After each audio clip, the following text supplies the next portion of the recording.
Hey, this is Buff Bagwell, and you're watching the Cards Subject to Change podcast. Check it out. Welcome back to the show! Welcome back to the show!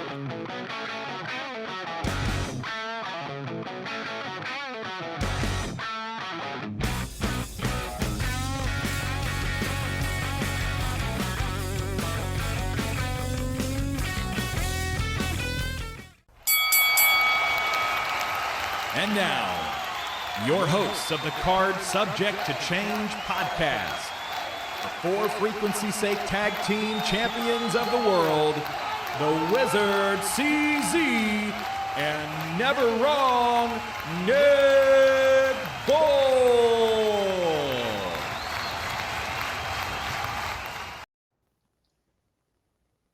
Hello, everyone, and welcome back to another exciting edition of the Card Subject to Change podcast, the podcast by the fan for the fan. Of course, we are powered by Lopez Pizza, built by Durham Remodeling, and colored by Ryan Allison Tattoos. And of course, you're hearing us loud and clear on the For Frequency's Sake network. Glad you're with us. Welcome back to our little corner of the world, the wrestling, the weird little world of wrestling that we all love here at the Card Subject to Change podcast. Of course, I am Never Wrong, Nick Bull. I couldn't do this alone. My tag team partner is here. He is one half of the For Frequency's Sake Tag Team Champions. And he is, well, we don't know if he's a shoot wizard or not. We're still trying to figure that out. But that's neither here nor there. He is my tag team partner. He is the one. He is the only. He is the Wizard CZ. Wiz, how you doing, bud? Man, I am doing good. It's been a fun weekend. Got to see a Zawa show last night, which I talk a little bit about in my upcoming article this Thursday. I'm back into writing, so that's good. But no, I'm excited. We've got a fun topic today and a guest that we've known for a while. And Nick, I'm going to let you give him the intro because you're going to do a much better job than I will. Well, before we bring him in, I just want to say, this is why we do this show. There's no format. We don't really adhere to a set of rules. And I'm like, you know what? We have a friend that we haven't had on this show. And we have a friend that we all have a topic that we were friends with at one point, and it's a great discussion topic. So we're going to bring him in here right now. Don't mind him. He's just a big, dumb animal. He is a great friend of ours. We'll get to the bottom of that story as well. Don't mind him. He's a big, dumb animal. I was thinking about that earlier today, just chuckling. So we're going to get that out there as well. He is a friend of CZ and I's. He is a friend of the show. Big round of applause and a hearty welcome for Ryan Cerney, a.k.a. Renegade. Ryan, how you doing, bud? I'm great. Thank you for that nice introduction. Thank you for bringing up the callback from his. I'm sure we'll get there at some point. Oh, sounds great. Yeah, no, I got to pop. You pop me with that. Well, once upon a time, we started this show, and we might have done a show every once, way back when, but we've had one Mount Rushmore show and 224 episodes. So it's time for a second one.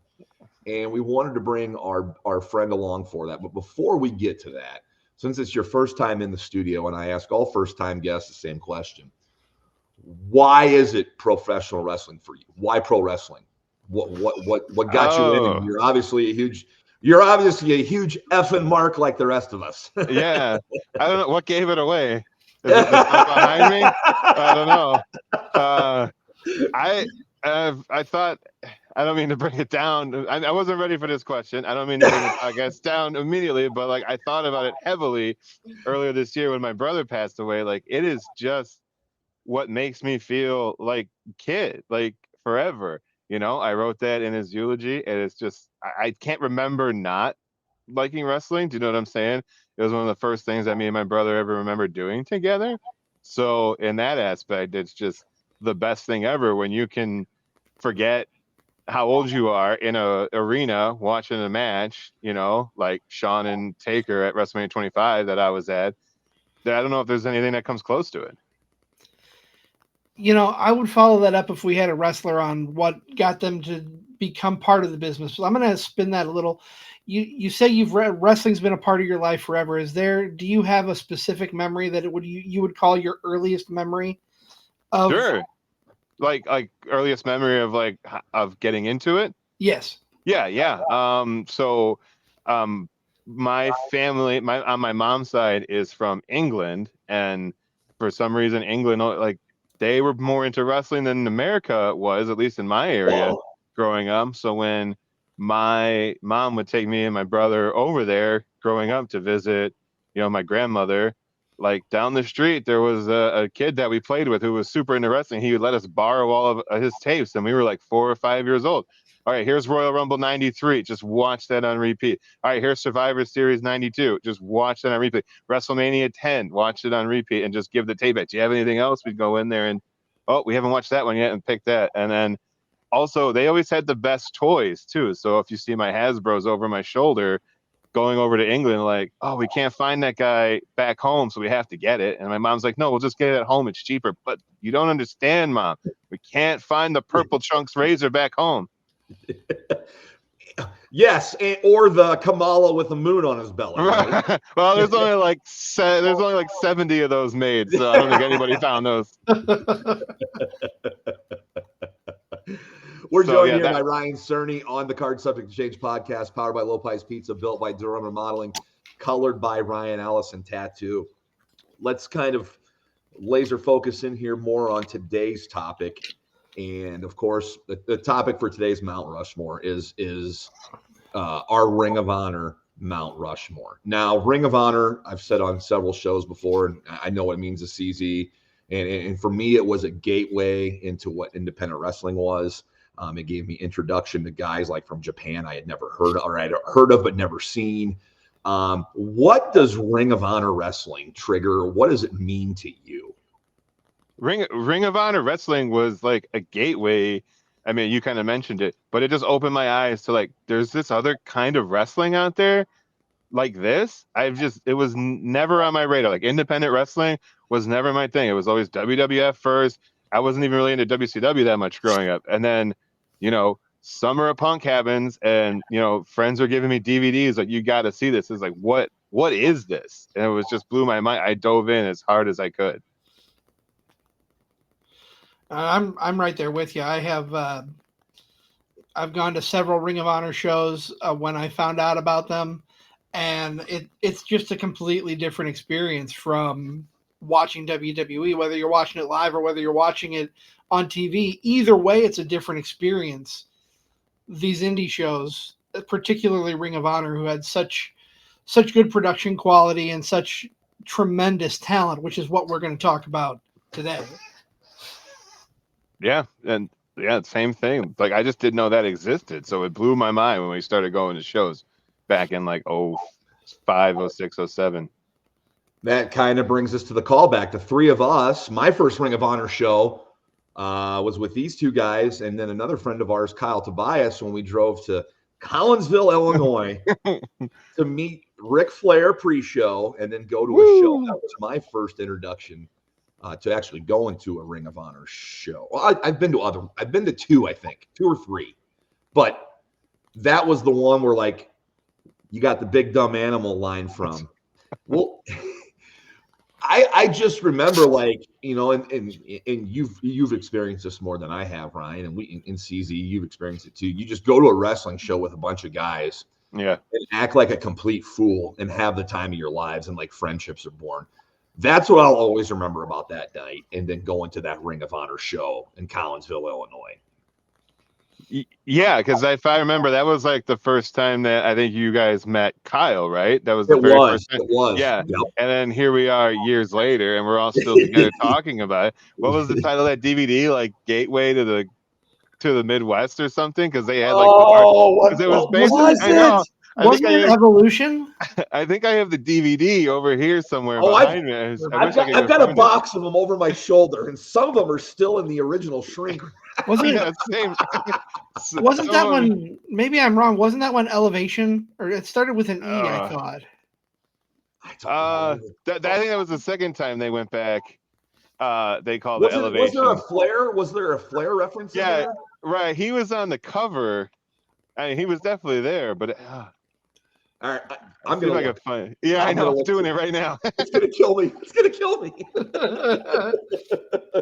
For those of you tuning in, we are old people. Our memories are not that great sometimes. It That's totally why. isn't, yeah. That's why Google is a godsend. Google, Wikipedia, you name it, man. It looks like it was wrestling at the Gateway. No, it wasn't. It wasn't? December 5th, 2008? It was styling and The profiling. That's right. That was the one before it. Oh man, yeah. That's funny. Oh, good times though. I'll never forget it. No, not. I don't. I'll I never don't think forget it any either. of I us mean, will. it was just like, all three of us worked at the same TV station at the same time, and I think like once I discovered Ring of Honor, like I'm not the one who discovered it. I mean, but once I discovered it, like, dude, I went in deep on it and like started ordering DVDs. We talked about it in another episode that we did for a monthly podcast we do. We broke down the Joe Kobashi match, and I talk about like the website and the message boards, and that's like how much I learned from Ring of Honor. Like, what are some of your early memories here of like, getting into Ring of Honor and then, finding out more stuff about it, that website and stuff like that? Yeah, probably similar to you. I heard of it word of mouth, if anything, because before I came to TV6, I came right out of college. Yep. And so a coworker of mine, I worked at the student union making pizzas, and he came in with the ROH shirt. It was like ROH wrestling. And I was like, what's Row Wrestling? Like, I never heard of that before. Right. Yeah. And then he started telling me, you got to check this out. And then there's this guy, CM Punk, and he's doing this and he's doing that. And then he started like showing me matches, online. And then from there, I was just hooked. Like, going to the show was just a whole different experience. And then diving in from there. But yeah, it was all word of mouth at first. And that's pretty much the same for me. It was word of mouth, and then getting to go to shows. I've been to shows in Chicago, shows in Dayton, and let me tell you, Dayton was one of their hot spots. Going to a show in Dayton, Ohio for Ring of Honor was a trip. That was an experience like no other. Oh yeah, I remember getting those DVDs from Dayton with Chris Hero on the cover because he was from Dayton, Ohio, so he was a big star there. Yeah, after that, every time Ring of Honor came around, I would go, whether it was at Chicago Ridge, saw the Bullet Club Invasion come in there to Chicago Ridge, and Milwaukee at Turner Hall Ballroom. I saw the Mark Briscoe jump off the second floor balcony onto a table in the ring with Jim Cornette losing his mind in the corner saying, "You can't do that." But it's just on top of Kevin Steen, I believe. That blew my. We were sitting front row, me and Katie. And Katie, my wife, would go to shows with me too because she loved Ring of Honor too. She didn't like the overproduced stuff on TV. It was more fun being there and experiencing it because when you're that close to it, it's hard not to get into it. Now, let me just ask you, Ring of Honor being a big independent promotion back in the day, are you going to any independent shows now? Are you still keeping up with anything on the indie scene? Yeah, GCW I try to go to every time they come close. They kind of took the flag from Ring of Honor as far as that same indie level of show. They stream their shows. They're not really a DVD company like Ring of Honor was, Nick. Sorry, I don't know if you ever. I don't have a box of GCW DVDs over here, but like I got the streaming service, and you can just go and watch all their shows. But then there's also another promotion that's very local to Wisconsin, Great Lakes Championship Wrestling. Like Al Snow, his buddy he runs it, and Al Snow comes there all the time, and he helps trains guys, and they usually get a legend to come in once in a while. It's probably very similar to SCW, Maybe. Yeah, I mean, you probably. We're just lucky. Running local. I mean, we're lucky here in the Midwest where we are. CZ and I, you got SCW. You've got Zawa, who's a smaller organization, but they're good. You've got Central Empire. You've got Absolute Pro. We got Dreamwave up in LaSalle, Peru. Yeah, I've been to I should have said that. I've been to Dreamwave. There's also Warrior Wrestling out of Chicago. I've heard of it. Yep, Warrior Wrestling out of Chicago. Yep. We got a lot of them. It's a hotbed here. Yeah. ACW out of Oshkosh. It's run by Hornswoggle. They just call him Swoggle because he's from there. Yep. And so you just go, and it's like his dad's taking tickets. His Swaggle's son's working his merch table, and they have like a big convention every April that I've gone to. Me and Katie have gone to the last like 4 years. They bring in like the Major Brothers and Keith. That's all their buddies. And then they had like Papa Shango and stuff. So a lot of these autographs behind me I got at that ACW show.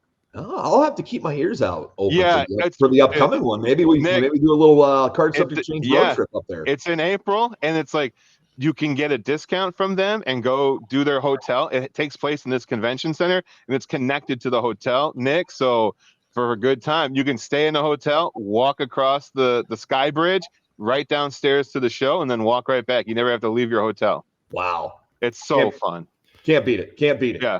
Awesome. You can go back to your room, sneak a couple brewskis at intermission, and then go back. Well, how do you want to rip the Band-Aid off of here? The Ring of Honor, this Ring of Honor Mount Rushmore. And I guess I'll ask all three, the both of you guys this. When I was putting together mine, like my requirements were kind of what they did during their Ring of Honor meant more to me than what they did after. Okay, yeah. That's kind of how I looked at it. Although the guys or people I've selected went on to have good things happen to them, but that's kind of how I looked at it. I didn't maybe necessarily take the 4 biggest names that ever came through Ring of Honor, but the 4 names I think are my 4. I think are all worthy. And I'm sure you guys' are too. Okay. And I'll be perfectly honest. I've had a lot of trouble picking 4. I have 3 solid. And then my 4th is really going to be subjective as to when we're talking, because there's so many names, so many people that I could say deserve to be on that Mount Rushmore. But it's hard. It's not easy with the amount of talent that has passed through there. And your criteria is great, Nick. I looked at that. I looked at what happened to them as Ring of Honor being their jumping point, where they went after. So I put a lot more factors into mine, but yeah, I'm excited to hear where we all go. Oh yeah, sounds good. I would say, Nick, I didn't think of it the same way. I was just thinking of the impact they had on me within the company while I was watching. Sure. Yeah. Sure. Absolutely. I mean, it's when we decided to do this show and knowing you two guys, I wonder how many we'll have that are the same. I think we'll have 2. I think we'll all have one the same. I'll say that. Yeah. I think we will absolutely all have one the same. At least one of them the same. But I think it's going to be much different though, otherwise. Right. Yeah. And if you want to get started, I kind of already mentioned it, when we talk about how I got into it. So should we just say it now? What the number 1 is? You can go with your number 1. My number 1, okay. I mean, might be different than yours, CZ. I mean, yeah, go Ryan Cerney, your number 1 entrant. The first person you're going up there and climbing up on the mountain and etching out with a hammer and a stake. Who is on your Ring of Honor Mount Rushmore? I mean, that was probably the easiest one of the 4, but it's CM Punk, because it's like I'm not watching Ring of Honor. I'm not hearing about Ring of Honor from the guy in the kitchen at Sbarro Pizza if it wasn't for CM Punk. No, I would say that's probably a pretty big. I mean, that's a big one. What he did in Ring of Honor got a lot of eyes on the product, and it brought a lot of outside wrestling fans that didn't know about Ring of Honor, like us 3 dorks in this room, right? And you heard about CM Punk through the trilogy that he had with Samoa Joe. Like they had 3 amazing matches, this back and forth. I remember seeing CM Punk at the Masonic Temple in Rock Island, Illinois, once upon a time in front of like 75 people.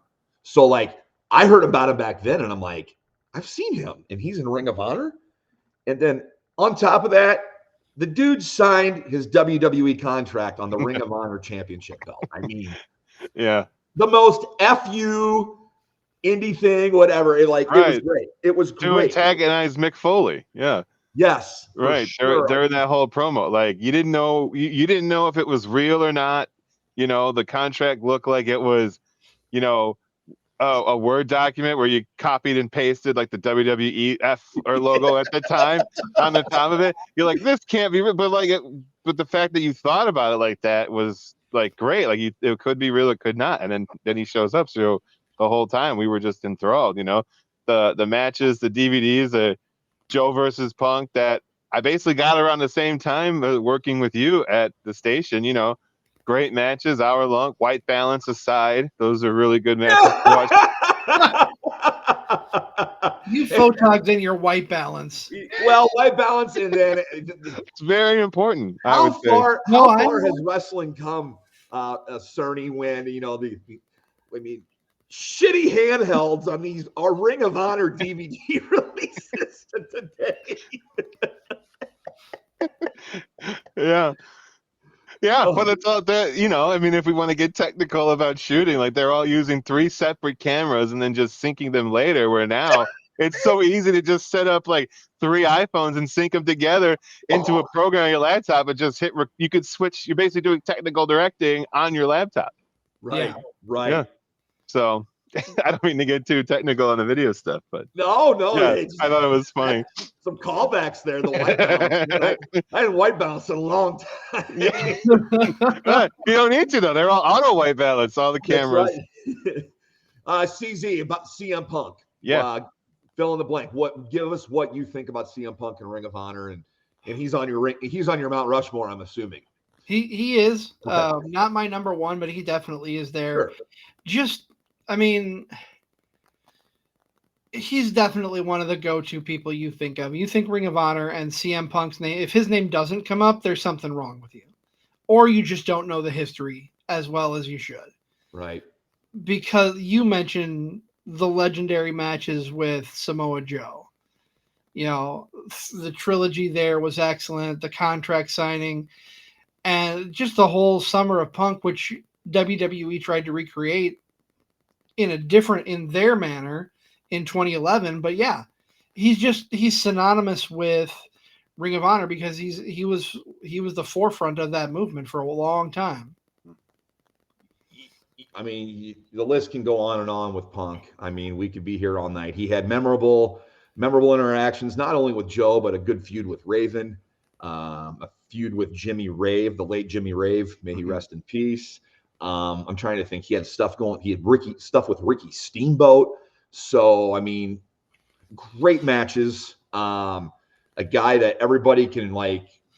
If you're a Punk fan, a big enough Punk fan, Ring of Honor was a big thing and a big step for him along the way. So I think CM Punk being on the Mount Rushmore of Ring of Honor is a pretty obvious one, but an impactful one if you've seen what he's done. I mean, done so much more after leaving Ring of Honor, success in AEW as well with his stint over there. But yes, Ring of Honor, CM Punk, synonymous. They belong together.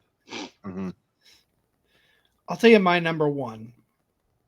And I'm picking him as my number one because of the emotion elicited just by his entrance alone, let alone his in-ring ability and his all-around athleticism and greatness. And I still, every time I hear the final countdown, get chills. Bryan Danielson has to be, if he's not in the picture, then I don't know. He's got to be my number one because, like I said, seeing him live was just an experience. The final countdown plays. He comes out. He stands on the turnbuckle with his finger raised in the air. Just his presence was amazing.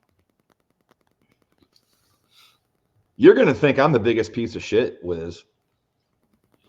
He's not on mine. I already do, but I don't have him on mine, and that's not a knock. That was tough. I left Bryan Danielson off mine.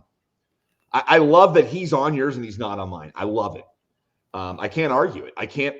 When you see all mine, and you'll see why, but Bryan Danielson had an amazing Ring of Honor career. So many different people he faced. I can think of one. Is Nakajima? it was on a Japanese talent exchange, and I can't remember quite name. But he just meshed well with everyone. Like underdog, smaller dude, the entrance, everybody got behind him. And if you were on the message boards back in the day, I would have called him probably like the first indie darling that we knew of, right? Renegade, like everyone like was in on Bryan Danielson or Daniel Bryan, whatever, Bryan Danielson at the time. Is he on your Mount Rushmore? He's on CZ's. Is he on your Mount Rushmore? He is not on my top 4 in Mount Rushmore, but if there was a 5 or 6 honorable mentions, yeah, 100% he's there. Like you said, Zach, that there's the entrance is huge. That's only a thing. Like that's why he's so synonymous to Ring of Honor. Like that's only a thing on AEW pay-per-views because of his run in Ring of Honor. Yeah, right. His feuds in Ring of Honor, you can't deny against Nigel, and especially Nigel and Chris Hero and everybody else. And Indie Darling is the best way to sum it up because being the first one, because he was like, I don't know if anti CM Punk was the right term, but like when CM Punk got massive and everybody in Ring of Honor was talking about CM Punk, they're all like, no, it's Bryan Danielson. He's our guy now. Like he was like basically taking the torch as far as the fans concerned for who were supporting. Okay, CM Punk left us. Now who is it? And it was Danielson. I think I would say so. And Cerney, you mentioned, honorable mention, if there were 5 or 6 or even 10, I could give you a top 10 Ring of Honor wrestlers in a heartbeat. There's just so many great names to come out of there. That's why it was so hard for me to pick a 4th. That's why I don't have a solid number 4 for my Mount Rushmore. It's going to be, I think if my Mount Rushmore, if I'm picturing ideally, the 4th one is going to be a holographic and it's going to change depending on like a McDonald's Happy Meal. Like every 3 to 4 weeks, you cycle it in and out with somebody else. I got you. I know what you mean. Renegade had CM Punk as his number 1. CZ had Bryan Danielson as his number 1. I've acknowledged CM Punk is on my Mount Rushmore. Or is he? You didn't say either way. Did I? No. I'm going to throw number 1 out there. My number 1 in Ring of Honor on the Mount Rushmore is Samoa Joe. Yes. Kind of the champion that took the belt, and they started when he was champion.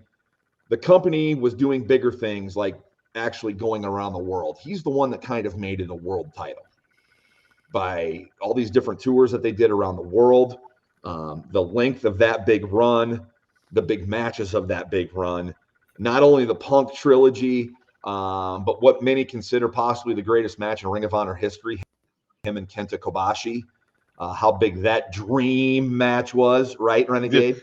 We'll talk about dream match here in a little bit. I'm going to... I may have, but Joe is my number 1, and that I love this that we all have different guys so far because I think we're probably going to cross up here in a little bit. Joe is definitely on my list for sure, and he would probably be my number 2. And I'm not saying they didn't have good champions before him, but like right. Hogan. Okay, think of Hulk Hogan in the Rock and Wrestling era. That would be, to me, like Samoa Joe with the Ring of Honor title in Ring of Honor. Like, he really, made it bigger, expanded it. Yeah, that's a good analogy because it felt like he held the belt, like, all through those years. And, Punk's not really getting over without those matches with Joe's the way he did those hour-long matches. The trilogy, it was in such demand. And Joe is obviously the better worker. CM Punk just, just took over the attention. Well, yeah, CM Punk, it's what's great about any feud, right? Joe was the better worker.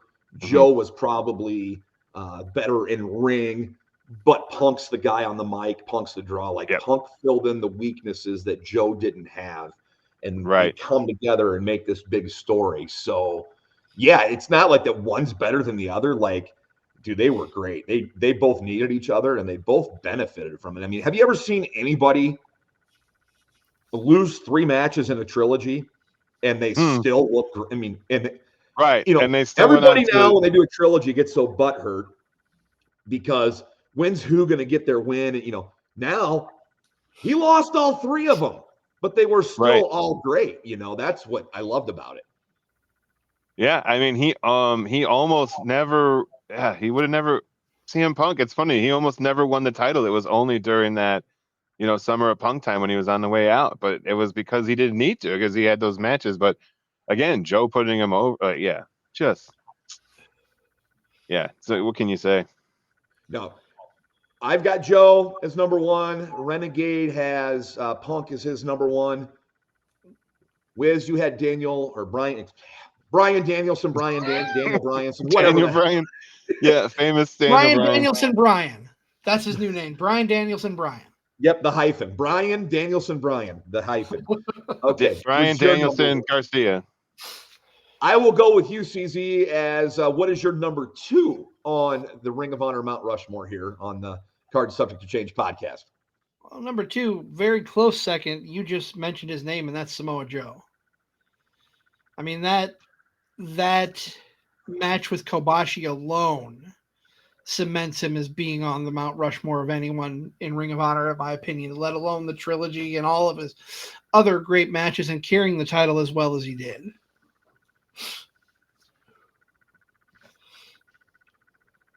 I can't disagree with it. I mean, he had a great entrance too. Oh, great! He had a great entrance too. The champ is here, good song. I'm putting that up against CM Punk's AFI entrance, huge. Like, those are great entrances for those matches. Absolutely. And can we talk about, I really loved Joe's work with Jay Lethal. Whether they were working together or when they had the rivalry, I don't think Jay Lethal is going to be on anybody's Mount Rushmore for Ring of Honor. Dude, the guy's amazing. I think he's one of the most underappreciated guys in the business, but I love Joe and Lethal's work. So wanted to throw that in there. Oh, yeah. Not underrated opponent for him. You don't really hear that mentioned, Jay Lethal, for him. Yeah. Yeah. All right, Renegade. Ryan, number 2 for you on your Mount Rushmore.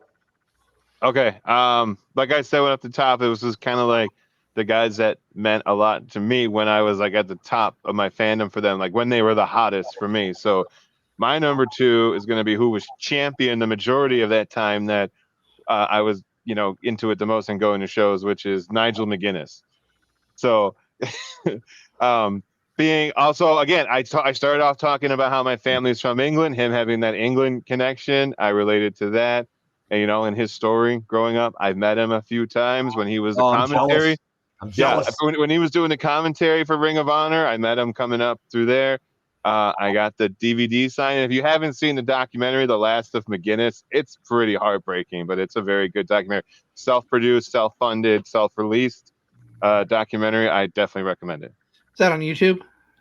It might be now. It wasn't at the time. It was strictly he was selling DVDs at his merch table at Ring of Honor and autographing them. I have it right over in that shelf there. So, yeah, I would definitely, if you can try, it probably is now because it is an independent release.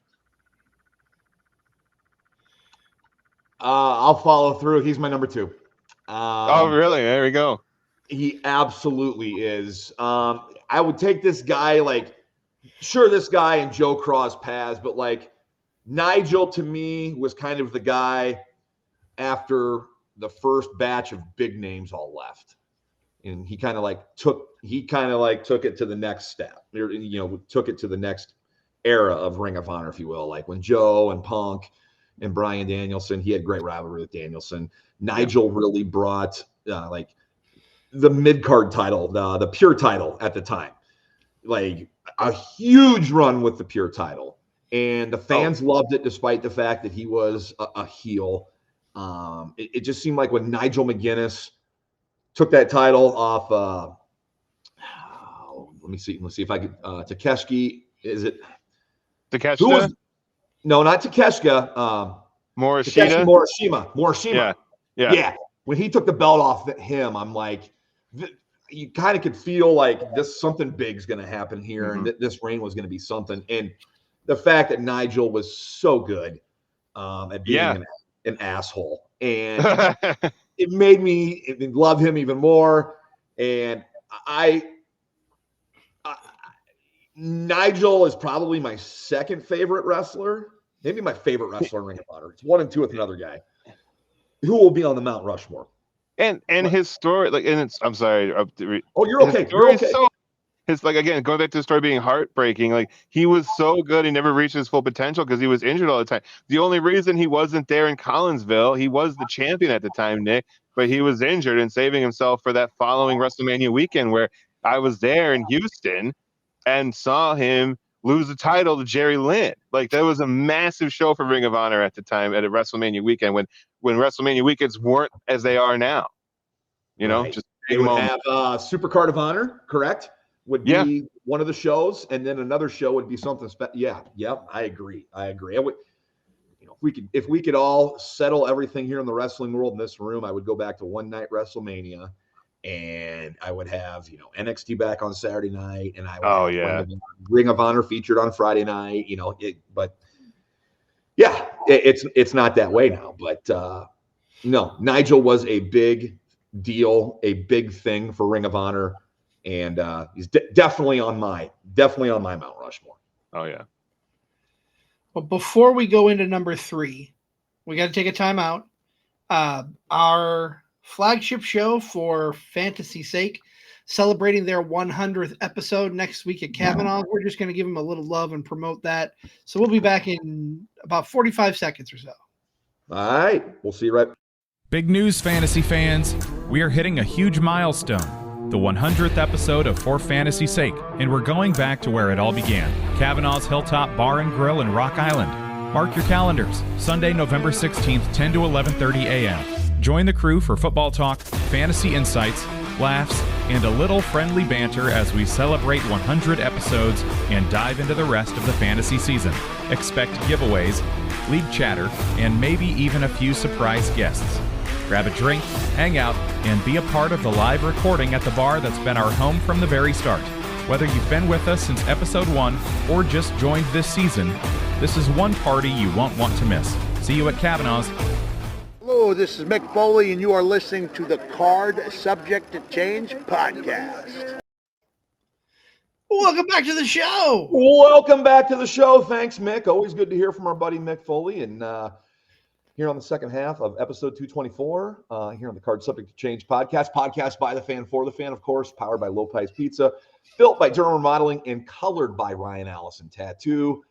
I am Never Wrong Nick Bull, joined by my tag team partner, the Wizard CZ. We are joined in the studio tonight by a former co-worker of ours and a longtime wrestling friend, Ryan Cerney, Renegade, dumb animal. I promise you we're going to get to that. I promise you.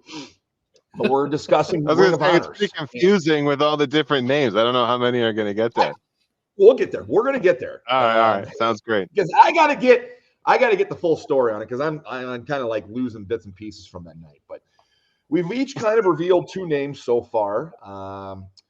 Renegade has selected CM Punk and Samoa Joe. McGinnis. Nigel McGinnis. Yeah, mine was Punk and Nigel. Yep. CZ has selected Bryan Danielson, Samoa Joe. Yep. I have selected Samoa Joe and Nigel McGinnis. I'm going to go with number 3. I'm going to get my number 3 out there before somebody else beats me to it. I know this guy was the first Ring of Honor wrestler I ever met. I never got a pick or an autograph, but got a handshake out of him. This guy, man, his death really hit me hard. I'm going with Jay Briscoe. Jay Briscoe was in Ring of Honor from show number 1, was on undoubtedly the greatest tag team that ever was in Ring of Honor, and was a part of so many matches. Maybe of this whole Mount Rushmore, Jay Briscoe might be in the most of the matches that I like from Ring of Honor. Of course, tagging with Mark Briscoe of the Briscoe Brothers. But the late Jay Briscoe is number 3 on my Mount Rushmore. And I know, Renegade, you've got a great story about Jay Briscoe. And that's why I wanted to lead into this. You've met Jay Briscoe. He took some incredible time with you and your boy Gavin. And I want the world to know about Jay Briscoe. Oh, yeah.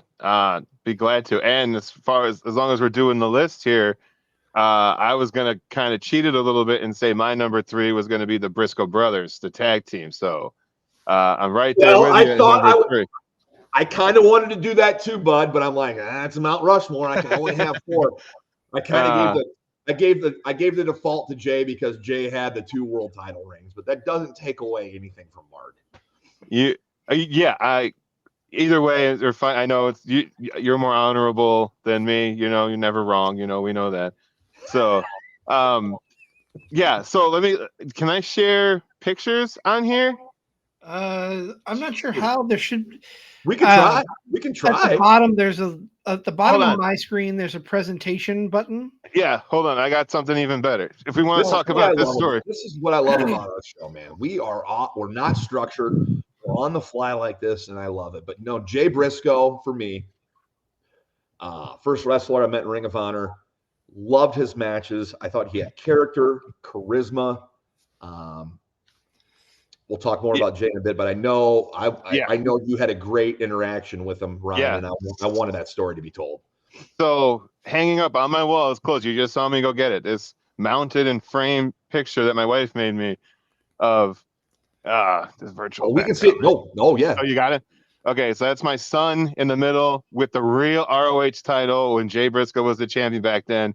And that's, me, obviously, but my son with John dressed up as John Cena at a Ring of Honor show.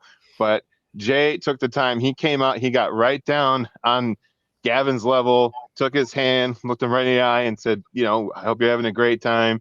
It's all about he's holding the belt out to him like this and putting his hand on it. And I'm the one marking out because my son didn't really. And Jay could not care less that I was there. He only wanted to talk to my son and just make sure he was having and included. You know what I'm saying? That's very difficult for a lot of people to do. I've met other wrestlers that are not the same way. Nick Nemeth was another one who was just like Jay, got down on his level and talked to him. So it really meant a lot at that time because it was so new to us, all the things you were going through. Like you can see how he's in the wheelchair. That was a new wheelchair at the time. He was only about 4 years old. So we're still. You and Gavin both look like kids there. Right. Ear to ear.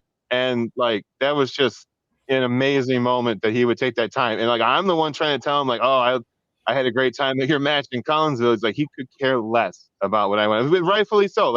I'm an adult. It's all about the kids when you boil it down to it when it comes to those interactions. And he just wanted to make sure that my son was, felt included. So I'll always remember him for that. And that's why, like you said, the death hit you hard, Nick. Same with me. And for that reason, I went over those pictures, that day after. Yeah, it was just very tough. What a class act. Yeah, 100%. Selfishly, when he died, I was bummed. I'm never going to get to meet him. And then I immediately thought of you and how cool he was with Gavin and how you. We met him didn't we meet him in Collinsville, Nick? Yeah, I shook his hand and met him, but I didn't get to shoot the shit with him for a couple minutes type of deal, or a picture. We shook hands in passing. Yeah. Shook his hand at Collinsville. I did meet him. I guess I did meet him. I was never got that opportunity later. I know it's not the greatest. I think he was coming out of the bathroom, but it was. Yeah.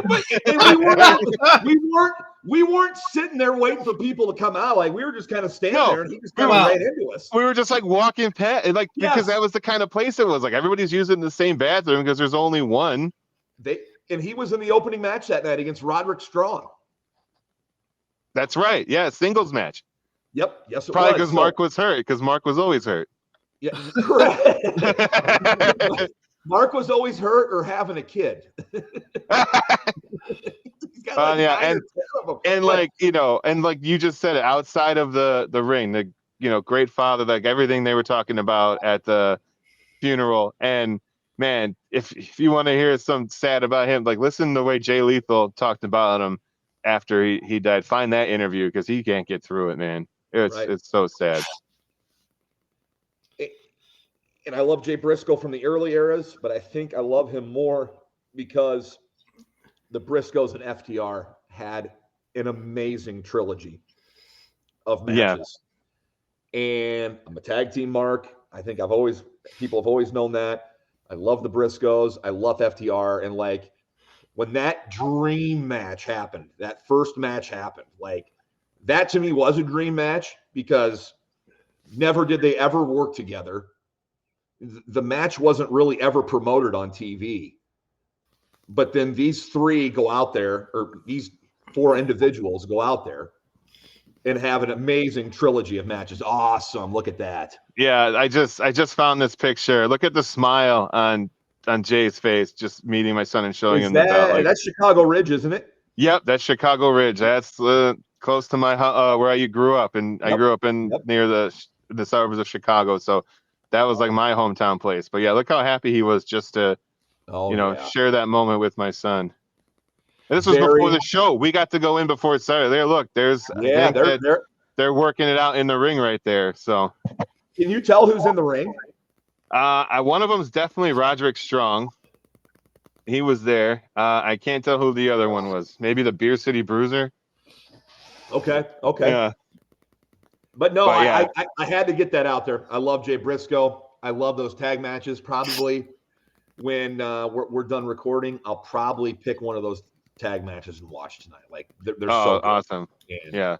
But he is definitely on my Mount Rushmore. And as a floating exhibit, I'd put Mark there as well. I don't think there's any tag team that could go above them in Ring of Honor for tag teams. They're the greatest.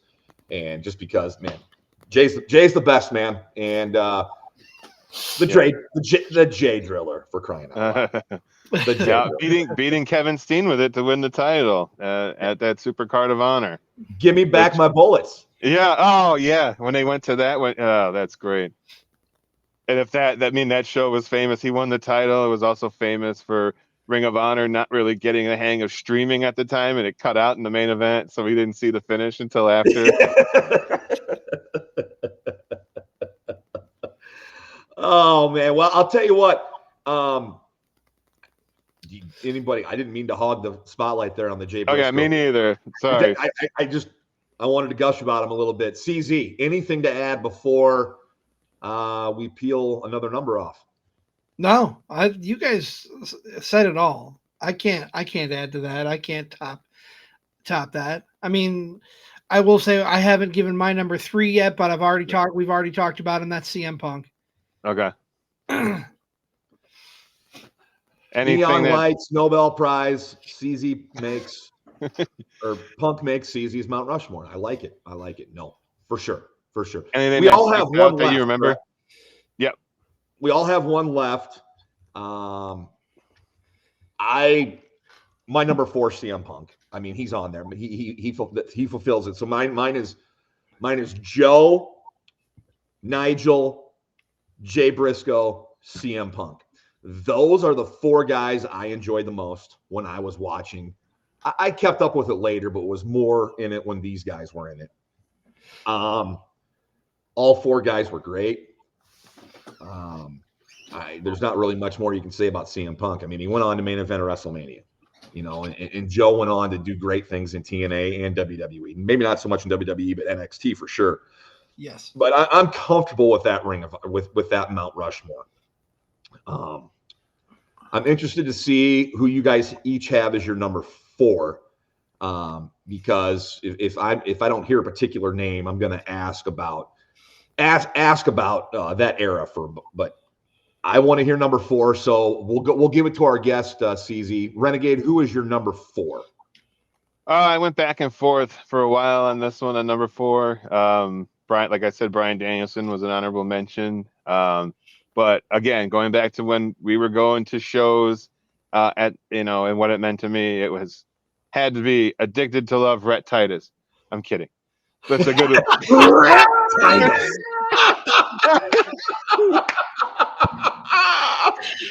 There's your clip of the show right there.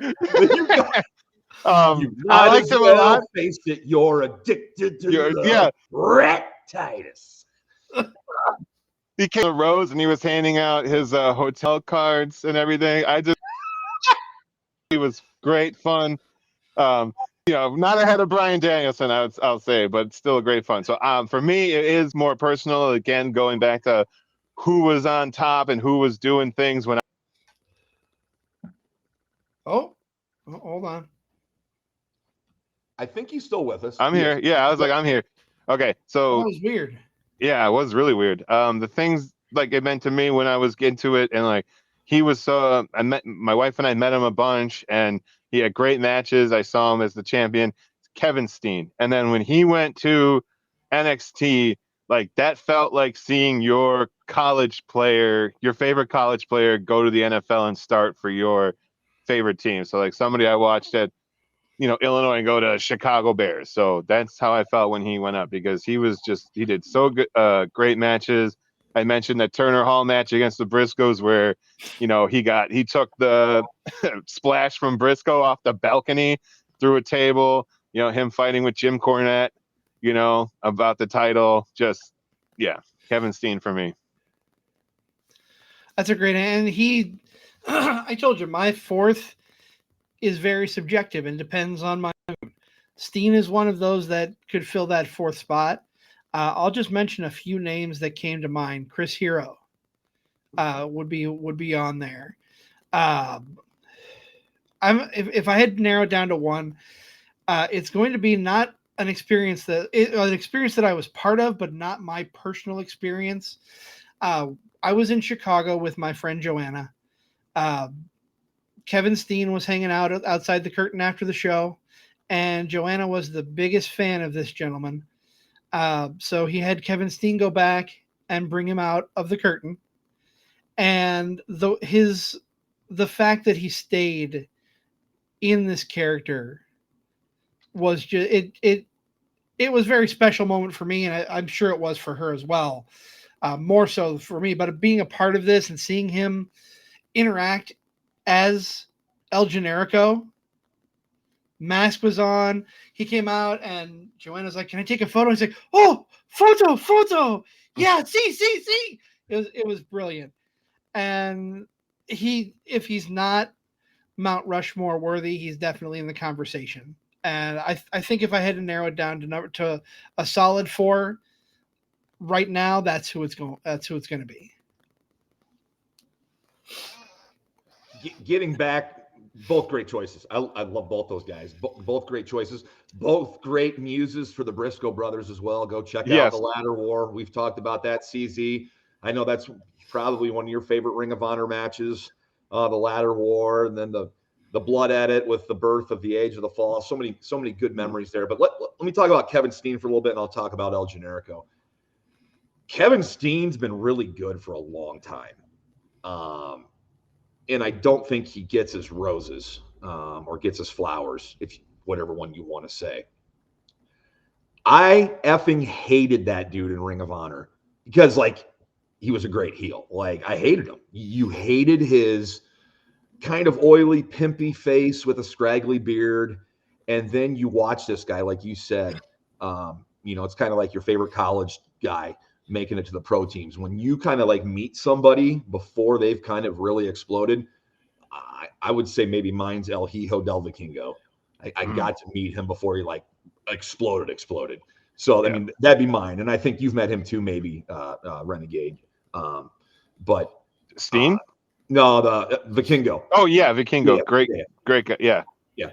And Steen to me is like Steen would have, you hear, I hate to make this, about WWE, but you hear about Gunther, how Gunther would work in any era. Put Kevin Steen on that list too. Kevin Owens. Mm-hmm. He could work in any era.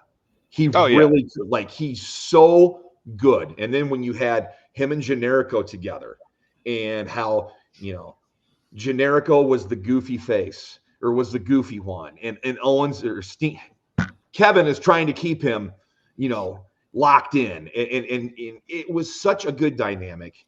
And of course, with any great team like that in a dynamic, they have to have their blow off. And those guys had great matches. So I understand both of them. El Generico is He's legendary in Ring of Honor. Like, everybody knows who El Generico is. You don't even have to. El Generico, boom.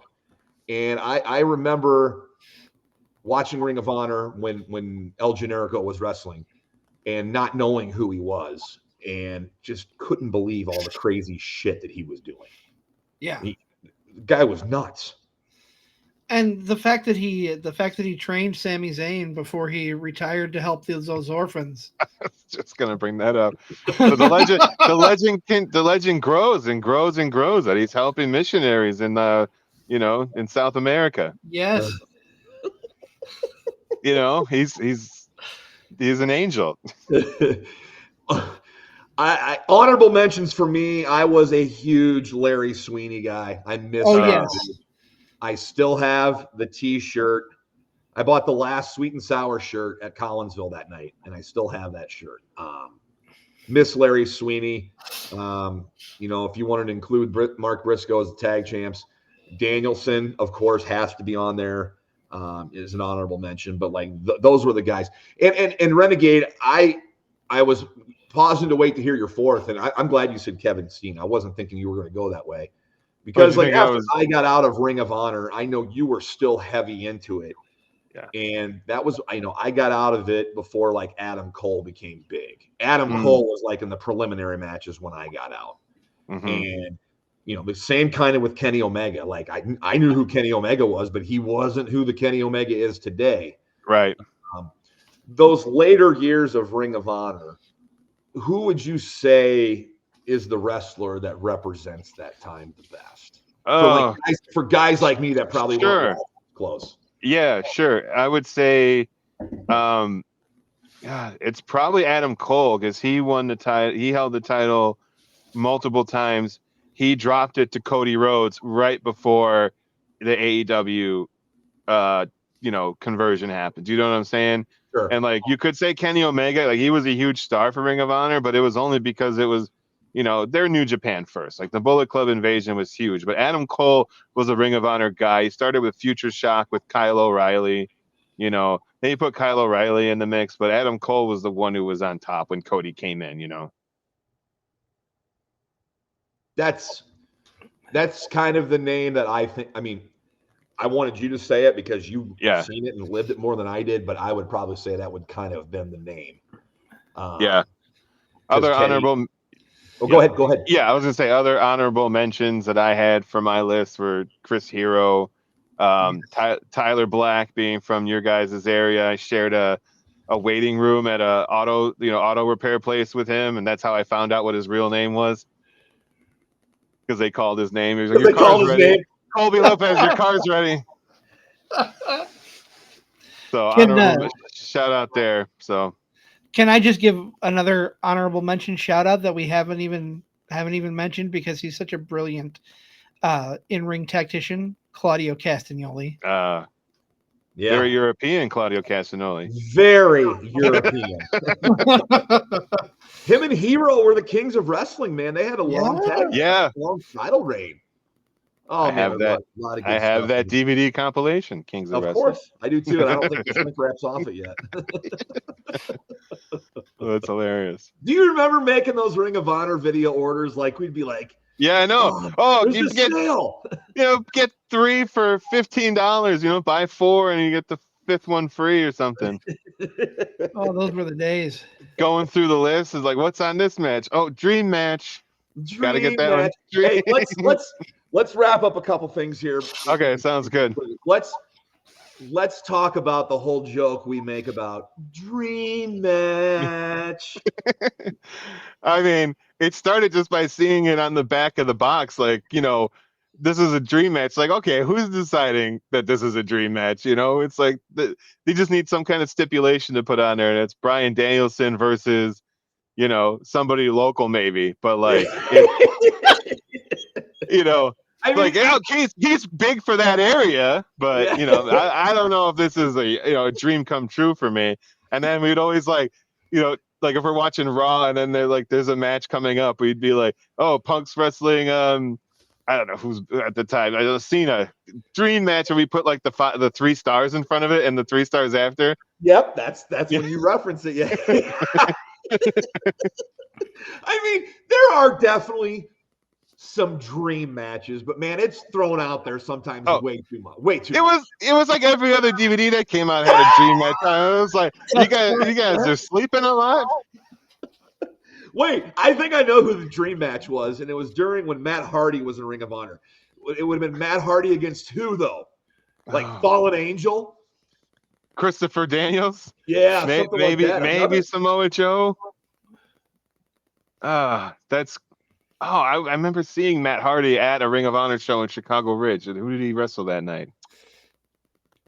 And then to get back to where we started here at the beginning of the show on Card Subject to Change, myself, CZ, Renegade, and our friend Kyle, we went to Ring of Honor. This was back in 09. Met Ric Flair. He signed stuff. It was no pictures. I remember because the line was he just signed stuff. And then we went to the show. We received the awful news on the drive home that Test had passed away. That's how I'll always remember that night. And then did we stop at a Denny's? Yeah, we did stop at a Denny's. Yeah. We stopped at a Denny's. You're high after we're high off the excitement, the adrenaline after a wrestling show. Yeah.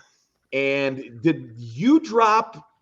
Was it the waitress? We were, Yeah. No, I bumped into the waitress when she had a plate of food. Yeah. And it was somebody else's food, not our table. And it kind of went everywhere. And then, I'm sorry. I was apologizing like crazy as I think it was Kyle who was like, oh, he's just a big dumb animal, isn't he, folks? Because it's a quote from Tommy Boy. Yeah, because that's from Tommy Boy. He's a big dumb animal, isn't he, folks? And then we started saying it around, the station and stuff. So we said it when she came back that night too, and it was a total accident. I know, right? And we were just like, I was bumbling around. I was just so excited. I was buzzing after the show. They're like, oh, I'm gonna go over here. Oh, I'm gonna go over here. I was like, oh yeah.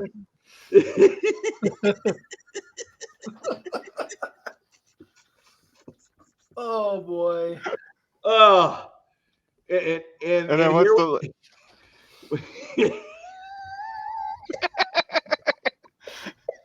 Nick's gonna need a moment. One of the most all-time lines that I've been. Oh yeah, Kyle's got good timing when it comes to comedy lines. He's just a big dumb animal. Oh man, but no. We had a great time, and of course, it was through wrestling. And I'm glad that we got to get on here, go down memory lane a little bit, tell some stories about the product that we really love. That was Ring of Honor. Yeah, I know. You mentioned if you're wrapping up, before you wrapped up, you also called me Renegade a couple of times. Do you even know how I got that name? I've heard a couple different stories. You were Renegade before you were that, Cerney to me. Yeah. But I know that when we're all together, everybody just says Renegade, so I call you Renegade. Yeah, I mean, that was my nickname in college because I was on the rugby team, and everybody on the rugby team had nicknames. But like the way I got it it's so stupid. I don't know if you heard the complete origin of how I got the name. I'm all ears. No? Okay. So like I said, I played rugby. Everybody had a nickname. So it's my rookie season, and they're just trying to give all the rookies nicknames. Like, get it out of the way. It's like that scene in Animal House. Like, you're going to be Mothball. Why not? So they're going through, and then they settled on me. I had my long hair at the time, like longer than yours, Nick. It was I know. Yeah. It was down near your waistline. It was, yeah, because it looked like Dimebag Darrell's hair from Pantera. Like, it was long, curly, and thick. I had it tied, all the time in a ponytail in the back, but it was like so straggly and just thick and curly. So they thought I looked like the guy from Penn and Teller, at the time with that type of ponytail. But this is why it's so stupid. So they started calling me Teller. That was my nickname. That's the wrong guy. Penn's the guy with the ponytail. So then they all felt stupid. It's like, okay, we got to find you a new nickname. So they're like, oh, you remember that show back in the 80s? The guy who had a big ponytail and he rode a motorcycle? What was the name of that show? Oh, Renegade. Yeah, you're Renegade because of that show with Lorenzo Lamas. Ooh, hey. I didn't think Lorenzo Lamas would get brought up. Yeah.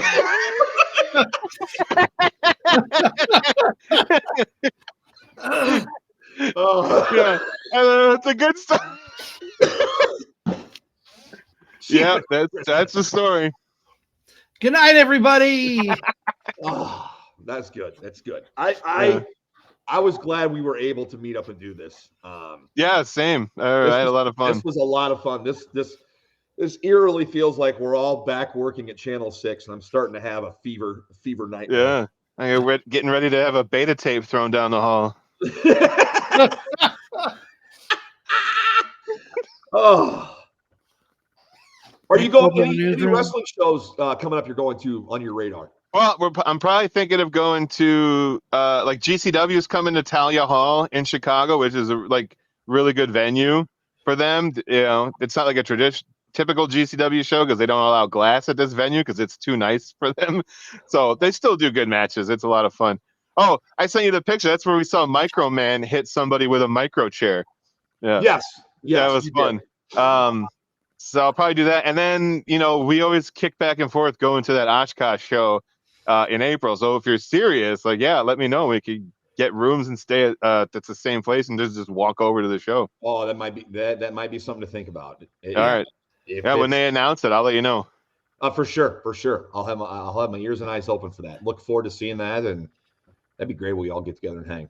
I know, right? So, CZ, do you have anything else? Other than just talking about what's coming up, I think that's pretty much it. I think now's the time. Yeah. So, this coming Saturday, Zach Takis and I for sure will be in Waterloo. I'm not sure, Nick, what your schedule's looking like yet. I'll be close to you. I might be close to you guys, but I don't know how close. That's fair. Might be in that neck of the woods. We'll see. We've got another pre-show podcast party number 7 coming up. Next Sunday, after his title match against Brandon the Shank Eubanks, we have Waterloo's least wanted, Mr. Cole Cannon, coming on the show.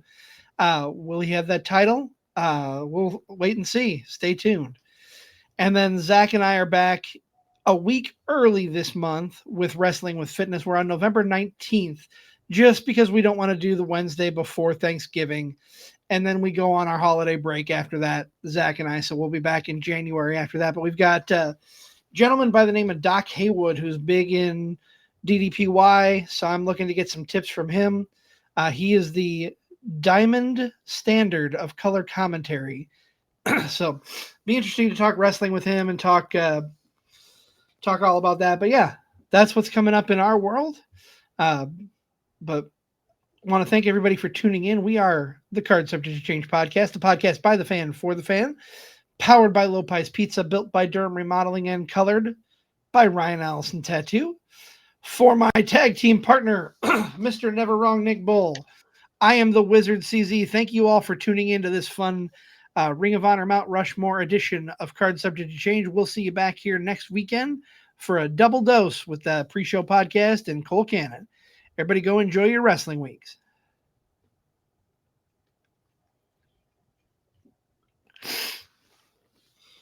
Come on.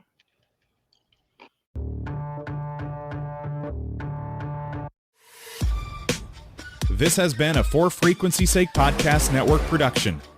For more great content, subscribe to For Frequency's Sake on YouTube, Facebook, and Twitter.